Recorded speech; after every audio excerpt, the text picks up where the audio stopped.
Mutton biryani recipe. Required ingredients: 1 handful coriander leaves, 1 handful mint leaves, green chili 5, big onion 2, tomato 2, garlic 15, ginger 2 inch, mutton 250 grams, oil 15 teaspoons. Mutton biryani preparation. 3 spoon எண்ணெய் ஊத்துறதுக்கு அப்புறமேட்டு மட்டனை கழுவி நல்லா வச்சிருக்கேன். அதை வேக வைக்கணும். மட்டன் அதுக்கு வாசம் அடிக்கிறதுக்காக இந்த இதெல்லாம் போடுறேன். ஐட்டம்லாம் போட்டுட்டு மட்டனை என்ன பண்ணுறேன்,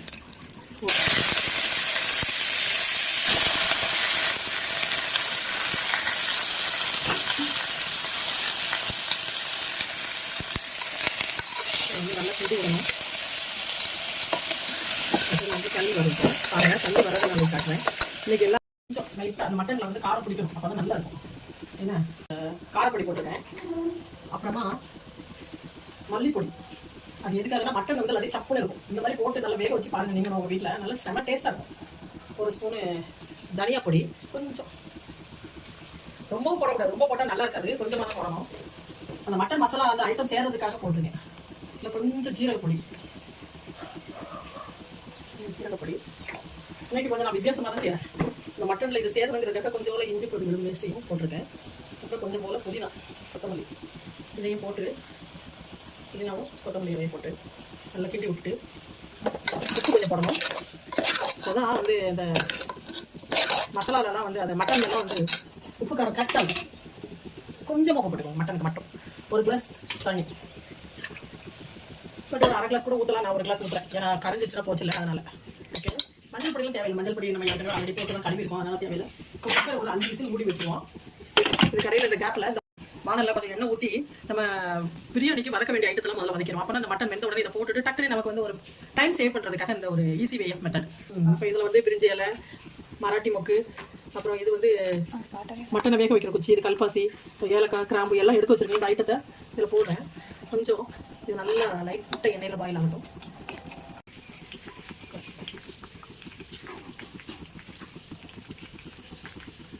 அப்புறம் இந்த ஐட்டம் வந்து ரொம்ப கரைஞ்சிடக்கூடாது. இதில் இப்போ வந்து பச்சை மிளகா போடணும்னா போட்டுக்கலாம். இப்போ நான் வந்து புதினா, கொத்தமல்லி, பச்சை மிளகாய் எல்லாம் அரைச்சி வச்சுருக்கேன். அதனால் நான் இதில் போடலை. கொஞ்சம் அங்கேயே அரைச்சி வச்சுருக்கேன். இதில் கொஞ்சம் போடும், கொஞ்சம் நல்லாயிருக்கும்.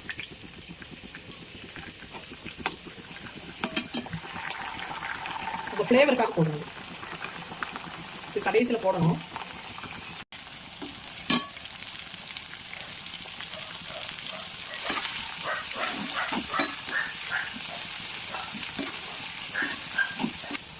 கொஞ்சமாக உப்பு போடுங்க. அப்போ தான் வேக ஆனியன் அது வந்து கொஞ்சம் உப்பு பிடிச்ச மாதிரி இருக்கும். சப்பம் இருக்கும். எல்லோரும் ரொம்ப வேகாமல் இருந்தாலும் சாப்பிட மாட்டாங்க. அப்படி எடுத்து வச்சுருவாங்க. ஆனியன் நல்லா வெந்துட்டு விசில் வந்துட்டு 2 விசில் வரும். அப்படியே இது வேகணும். கொஞ்சம் நல்லா ஃப்ரை ஆனியன் ஆகட்டும். அந்த தளத்தில் வந்து பார்த்தீங்களா நல்லா வெங்க. நல்ல எண்ணெய் ஆனியன் வந்து நல்லா ஃப்ரை பண்ணனா பிரியாணி வந்து நல்ல ஒரு டேஸ்ட் கொடுக்கும். நல்ல ஒரு ஃப்ளேவர். நமக்கு நல்லா வெந்துருச்சு ஆனியனு. இப்போ வந்து நான் இஞ்சி பூண்டு பேஸ்ட்டு சேர்க்குறேன். அதுக்கப்புறம் நம்ம இஞ்சி பூண்டு வந்து ஒரு 15 பல் பூண்டு, ஒரு பிஞ்சு வந்து 1.5 பிஞ்சு வந்து இஞ்சி. பூண்டு அதிகமாக போடணும், இஞ்சி கம்மியாக போடணும். எல்லாமே ஆயிலில் வந்து அப்போ தான் வந்து நல்லா டேஸ்ட் இருக்கும்.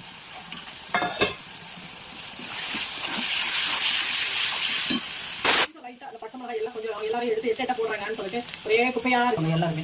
அதனால் அவங்களுக்காக நான் இன்றைக்கி புதுசாக ஒரு டிஷ் இந்த மாதிரி செய்கிறேன். எல்லாத்தையும் அரைச்சி போட்டு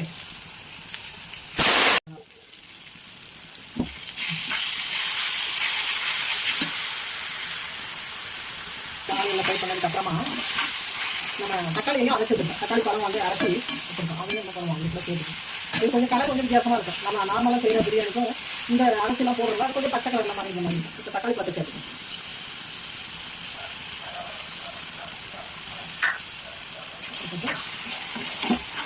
வேகட்டும்.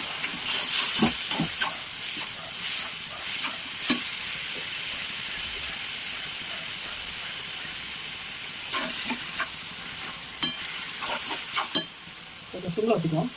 ஏன்னா அந்த மட்டன் வந்து இப்போ நமக்கு வந்து கிடைக்கணும். ஸ்பெஷல் இப்போ ஆறுனதுக்கப்புறம் தான் மட்டன் இதெல்லாம் சேர்க்கணும். நல்ல ஒரு ஃப்ளேவர்லாம் இருக்கா.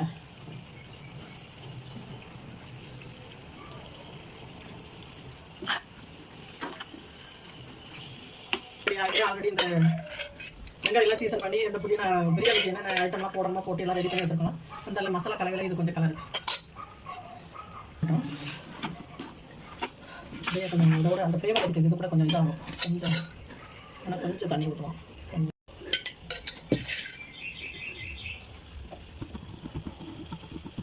எல்லாம் போடணும் நல்லா இருக்கும். ரொம்ப அந்த ஆனியனு அந்த இஞ்சி கொண்டு விழுது அந்த கொத்தமல்லி புதினோட ஃப்ளேவர் எல்லாம் இதோட மிக்ஸ் ஆகிறது நேரம் ஒரு 5 மினிட்ஸ். அதுக்கப்புறம் ரைஸை போட்டு நம்ம குக்கரில் ஆட் பண்ணிடலாம்.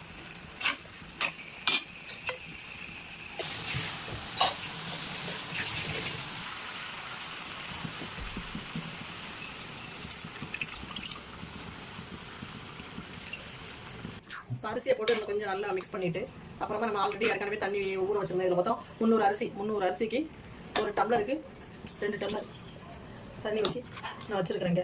ஏற்கனவே இந்த குக்கரோட தண்ணி எல்லாத்தையும் போட்டு இந்த தண்ணி எல்லாத்தையும் ஊற்றுவோம். இதுக்குள்ள மாற்றியாச்சு. மாற்றினதுக்கு அப்புறமா உப்பு எப்படி பிடிச்சிருக்குன்னு கொஞ்சம் பார்ப்போம். என்ன உப்பை பார்ப்போம். பார்த்துட்டு